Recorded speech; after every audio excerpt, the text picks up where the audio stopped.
चलिए तो छठा प्रश्न करते हैं और छठा प्रश्न आपके आएगा बिंदुपत जो लेसन है उसमें से, और सिर्फ एक लाइन के अंदर इसका उत्तर होता है। इसका लगभग लगभग हर में उत्तर सेम और प्रश्न अलग अलग है, और प्रश्न बहुत ही इजी है और प्रश्न पढ़ते ही आपके उत्तर है वो दिमाग में आ जाएगा। सभी प्रश्न मैं करवाऊंगा जो परीक्षा में आने लायक है। तो चलिए पहला प्रश्न करते हैं कि वह त्रिभुज जिसके लंब केंद्र, परिकेंद्र और अंत केंद्र संपाती हो वह कैसा त्रिभुज होगा। तो वह त्रिभुज कौन सा होगा जिसका लंब केंद्र, परिकेंद्र और अंत केंद्र अगर संपाती की बात कर रहा है तीनों, तो वो त्रिभुज होगा समबाहु त्रिभुज। तो सिर्फ आपको लिखना है एक शब्द में, इसका उत्तर है समबाहु त्रिभुज। ज्यादा इसमें कुछ करने का काम नहीं है, समबाहु त्रिभुज। और समबाहु त्रिभुज किसे कहता है ये भी आपको पता होगा, ऐसा त्रिभुज जिसकी तीनों भुजा क्या हो, समान हो, समबाहु त्रिभुज कहलाता है। तो यहाँ पे तो सिर्फ आपको ये ध्यान रखना है कि अगर बिंदु पद में ऐसे प्रश्न आता है और आपको लिखा है कि वह त्रिभुज जिसका लंब केंद्र, परिकेंद्र और अंत केंद्र संपाती की बात हो रही है, तो वो कैसा त्रिभुज होगा, तो आपको लिखना है समबाहु त्रिभुज। नेक्स्ट करते हैं। नेक्स्ट प्रश्न है दो समांतर सरल रेखाओं से समान दूरी पर रहने वाले बिंदुओं का बिंदुपत लिखिए। तो दो समांतर सरल रेखा है और उसी समान दूरी पर कोई बिंदु का बिंदुपत होगा तो कैसा होगा, वो समांतर सरल रेखाओं के मध्य की समांतर रेखा। बहुत ही सिंपल है, देखिए थोड़ा चित्र बना के इसको समझते हैं। वैसे चित्र बनाने का काम नहीं है। क्या बोला है, दो समांतर सरल रेखा के से समान दूरी पर, दो समांतर रेखा है ये। अब दो समांतर रेखाओं से समान दूरी पर रहने वाले बिंदुओं का बिंदुपत। अब इससे और इससे समान दूरी पर, मान लो नीचे से 5 सेंटीमीटर दूर पर एक बिंदु लगाता हूं और इसी प्रकार ऊपर से भी 5 सेंटीमीटर दूरी पर एक बिंदु। तो यहाँ से समान दूरी पर सब बिंदु लगा दिए, तो ये कैसा होगा, इन दोनों रेखाओं की समांतर रेखा ही तो होगी। तो यहाँ पे सिर्फ आपको लिखना है कि दो समांतर सरल रेखाओं से समान दूरी पर रहने वाले बिंदुओं का जो बिंदुपत है वो क्या होगा, समांतर रेखा। या फिर ऐसे लिख सकते हैं पूरा कि समांतर सरल रेखाओं के मध्य की समांतर रेखा। तो यहां लिख लेते हैं समांतर सरल रेखाओं के मध्य की समांतर रेखा। सीधा शॉर्टकट भी आप लिख सकते हैं समांतर रेखा, ये भी लिख सकते हैं सिंपल, तो भी आपके उत्तर है वो सही माना जाएगा। नेक्स्ट है एक घड़ी में सेकंड की सुई के सिरे का बिंदुपद लिखिए। एक घड़ी है उसके अंदर सेकंड की जो सुई घूमती है उसके सिरे का जो बिंदुपद बनेगा वो कैसा बनेगा। सबको पता होगा कि घड़ी की जो सेकंड की सुई है, चलिए यहाँ चित्र बना के समझाता हूँ। ये घड़ी है मान लो, अब घड़ी के अंदर सेकंड की सुई बिल्कुल परिधि तक आती है। अब यहाँ पे ये बिल्कुल घूमेगी तो एक बिंदु का बिंदुपद बनेगा, वो क्या होगा, एक वर्त ही तो होगा। तो यहाँ पे सिंपल लिखना है आपको कि एक घड़ी में सेकंड की सुई के सिरे का बिंदुपद, तो आपको लिखना है एक वर्त, एक वर्त होगा। सिर्फ एक वन लाइन में, वन शब्द में आपके उत्तर होगा इसका, छठे प्रश्न का उत्तर। नेक्स्ट प्रश्न है उस बिंदु का बिंदुपद ज्ञात कीजिए जिसकी रेखा AB से दूरी सदैव 5 सेंटीमीटर हो।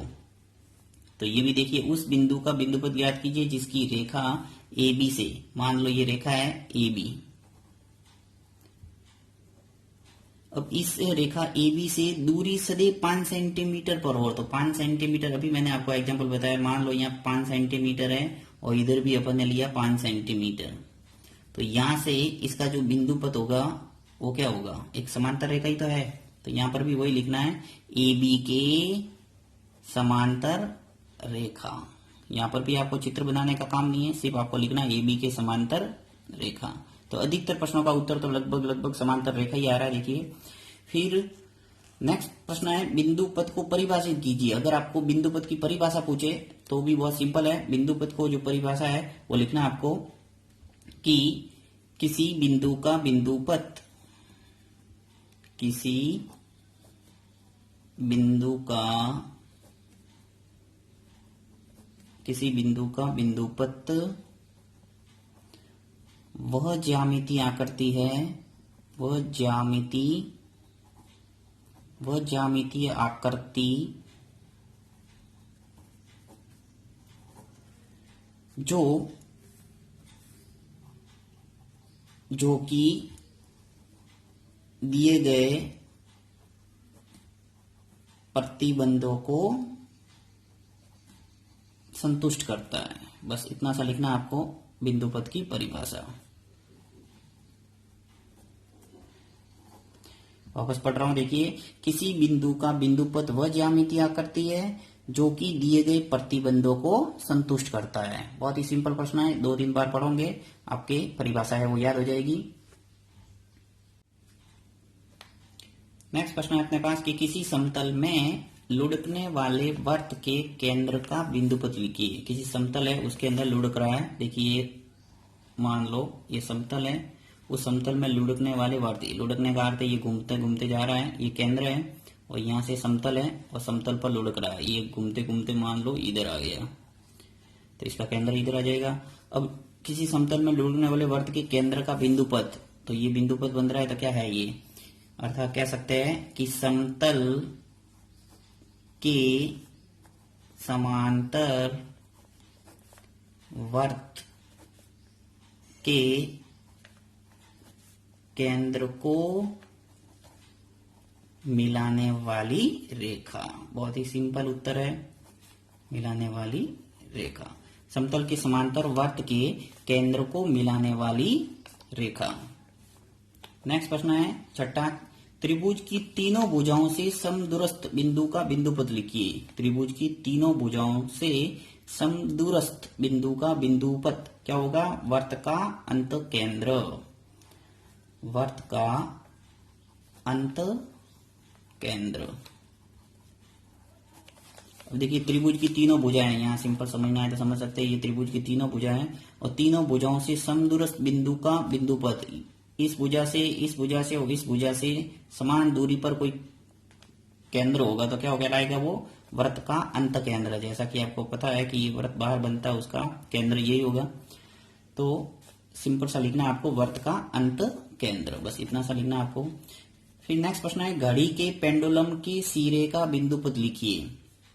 घड़ी के पेंडुलम, घड़ी का जो पेंडुलम है उसके सिरे का बिंदु पद क्या होगा, वृत्त का चाप। घड़ी का पेंडुलम जैसे देखिए ये घड़ी है, उसका पेंडुलम ये घूमता है, तो ये कैसे घूमता है, ये लेफ्ट हैंड साइड और राइट हैंड साइड, यानी एक तरह से क्या बन रहा है, ये पूरा ऐसे घुमा देगा, क्या बनेगा, एक वृत्त। परंतु ये सिर्फ इतना भाग क्या कहलाता है, वृत्त का चाप। ये आप देख सकते हैं ऐसे, तो इसको कह सकते हैं वृत्त का चाप।